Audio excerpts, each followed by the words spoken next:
Utilidade pública. O choro desesperado da criança por uma atitude imprudente da própria mãe, Samara.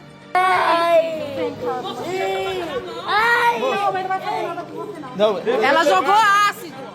A aflição de Maicon, o pai, que sente o corpo queimar sem saber ainda que o líquido jogado nele é altamente corrosivo. Mesmo ferido, o pai corre atrás da agressora, no meio da maior comunidade de São Paulo, a Heliópolis. Maicon, de 35 anos, é músico, conhecido pelo profissionalismo naquela região. Teclado, corda, bateria, mesa de som. Toda criança fica encantada, né? Ainda mais com o pai músico, né? Ele realizava o sonho da vida, que era ter contato com um filho de 6 anos. Ele se transformou por causa dessa criança. A relação entre Maicon e Samara durou cerca de 1 ano, mas a separação veio logo no início da gravidez. Segundo a família do músico profissional, ele sempre tentou se aproximar de Samara para ajudá-la com os cuidados do filho, mas a mãe o rejeitava. Desde a gravidez, a gente não entende essa briga que ela tem com ele, que ele tentou ajudar desde a gravidez e não conseguiu. Depois da separação da gravidez, se voltaram contra ele, falaram que o filho não era dele, só que ela engravidou dentro da casa dele. Após 6 anos lutando na justiça, Maicon colocou o nome na certidão de nascimento do filho e depois conseguiu a guarda compartilhada, também contra a vontade da mãe. E essa reação dela, você acha que pode ter sido porque ele ganhou a guarda compartilhada? Sim, porque ela não quer contato nenhum dele com a criança. E a criança estava super feliz com ele. Super feliz. Chamando ele de pai. Ele todo radiante com o menino. E ela acabou estragando, assustando até o próprio filho. Era o primeiro dia de Maicon com o filho.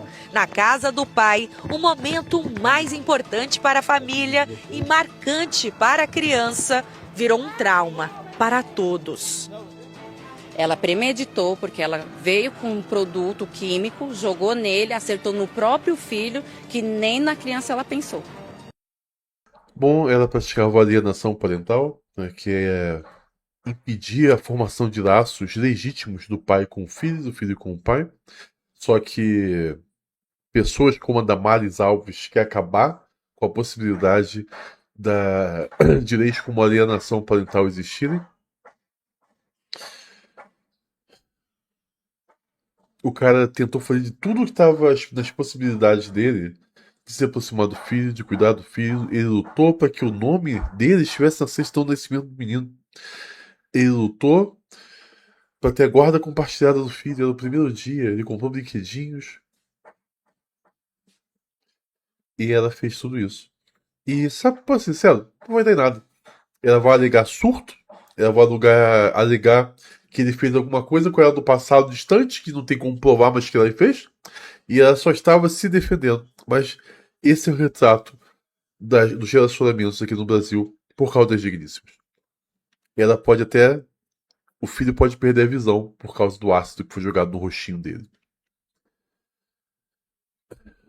Existem algumas explicações para isso. Entenda mais uma vez: explicações não é passar pano, explicação não é justificativa. Eu só tento me concentrar no que pode estar levando uma pessoa a fazer isso. E que a gente possa sim traçar um perfil psicológico desse tipo de gente maldita. Só que pessoas assim são caracterizadas por uma desregulação emocional a nível extremo e raiva narcísica. Por quê? Em algumas pessoas, especialmente entre as digníssimas, né, que tem uma tendência a traços narcisistas e borderline, o sentimento de rejeição ou abandono, mesmo que o ex tenha tentado ajudar. O cara tentou ajudar ela desde o início. Ela abandonou o cara. Não foi o contrário. Mas ela sente que ela foi abandonada. Isso é uma coisa que precisa ser dito. Ela abandonou. Mas no coração dela, na mente deturpada dela, ela sente que ela foi abandonada. Então, isso é vivido como uma ameaça existencial. A raiva que surge não é proporcional ao que o outro possa ter feito. É uma explosão de humilhação e ódio que busca destruir o objeto que a feriu. O ácido aqui é uma arma muito simbólica, porque o ácido não apenas manda o cara de arrasta, mas desfigura, marca para sempre. É uma tentativa de destruir a imagem do outro. Nós poderíamos argumentar sobre projeção e inversão de culpa aqui também. Porque quando alguém recebe ajuda constante, como os relatos mostram que ela recebia dele, e mesmo assim mantém esse ódio todo, muitas vezes ela está projetando nele sentimentos insuportáveis dela mesma. Inadequação, fracasso, dependência, raiva de si. O ex se torna um mal para que ela não precise olhar para o ódio interno dela. Então, quanto mais ele tenta ajudar, mais ela precisa odiá-lo para manter essa projeção. Existe um ciclo de apego desorganizado aqui, né? As pessoas com histórico como o dela, de vida como a dela, com apego inseguro, né? Elas podem alterar entre necessidade extrema do outro e ódio destrutivo quando se sentem ameaçadas de perda. É como. Cara, porque ele conseguiu a guarda compartilhada, tudo aquilo que ela não quer, não queria.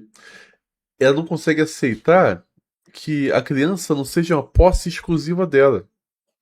Ela não consegue aceitar que o filho ama o pai. Ela acha que o único merecedor de amor e de dedicação do filho é ela mesma.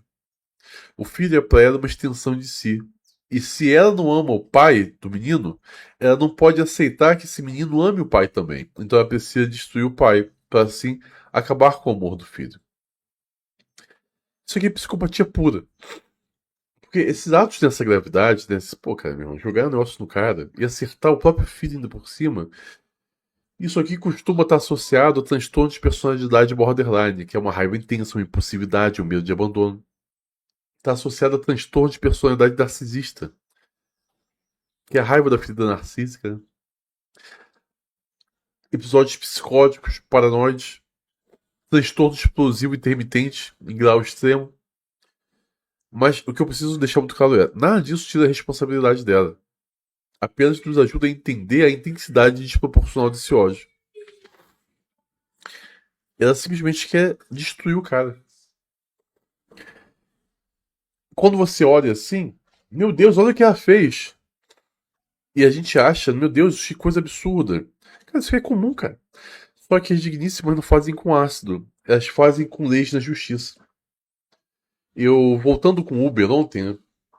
Isso aqui é uma história, é anedótico. Ninguém precisa acreditar, tá? Eu tô contando o que o Uber me falou ontem vindo pra casa. Olha a história que o rapaz me contou. Que um cara tinha determinados bens, ele tinha uma loja alugada, tinha um apartamento que estava alugado. Ele começou a se relacionar com uma moça que tinha 2 filhos. Esse Uber, ele não é da nossa comunidade das Escarlate, não é. Mas a gente tava conversando sobre os relacionamentos hoje em dia, as dificuldades, né, na viagem pra casa, quando eu saí lá do negócio. E o Uber falou o seguinte: esse cara, que é amigo dele, é passageiro dele, foi passageiro dele nesse momento, tava chorando muito lá. Chorando, chorando, chorando, chorando. O que aconteceu, cara? E o cara relatou, falou: não, eu acabei de sair do fórum, porque eu namorava uma moça e eu levava os filhos dela na escola, eu fazia várias coisas, e o relacionamento tava ruim, eu acabei. E quando eu acabei esse relacionamento, o que aconteceu? Ela jogou uma medida protetiva em mim. Eu que tive que sair do meu apartamento que eu tinha antes dela. E ela jogou ainda como é que é o negócio que eu falei? De paternidade socioafetiva. E agora eu vou ter que. Sou um pai socioafetivo de crianças que não são minhas e eu vou ter que pagar para essas crianças pensão até eles serem de maior. Coisa que o próprio pai delas não faz. Isso é vida? Isso é vida? Ser sincero, isso é vida? Talvez a digníssima não tenha jogado ácido, mas ela ferrou com a vida financeira do cara pra sempre. Conseguiu medida protetiva, o cara teve que sair do próprio apartamento. Ele saiu do apartamento, ele vai ter que pagar pra sustentar ela. Ele vai ter que pagar pros filhos dela.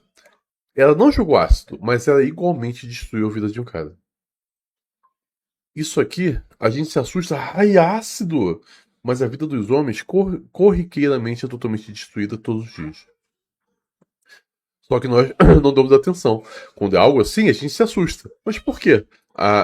Coisas que essa moça, por exemplo, fez não nos assustam. Por que nós, como sociedades, encaramos com naturalidade uma digníssima tomar tudo de um homem?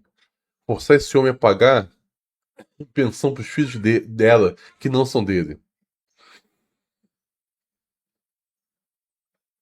Deve ser coisas que deveriam nos fazer pensar. Esse ódio, cara. Deixa eu te falar uma coisa importante. Esse cara, ele nunca fez nada contra essa digníssima. Sempre a gente assume a desculpa, né? Não, ele deve ter feito alguma coisa para merecer isso. Esse ódio dela não vem dele. Vem da própria vida dela. Vem dos sentimentos de inutilidade que ela tem. Vem da vida desgraçada que ela construiu para ela mesma. O ódio vem dela mesma. E ela encontrou um alvo perfeito. Porque ela pode fazer o que quiser e a sociedade sempre enxerga ele como um culpado. E quanto mais ele tenta ajudar, mais ameaçadora se torna a dependência, que ela vê que o cara quer ajudar ela, né? E isso, o simples fato dele oferecer ajuda faz com que ela se sinta humilhada porque ela é perturbada. E maior se torna a necessidade de destruir esse cara para recuperar uma falsa sensação de controle.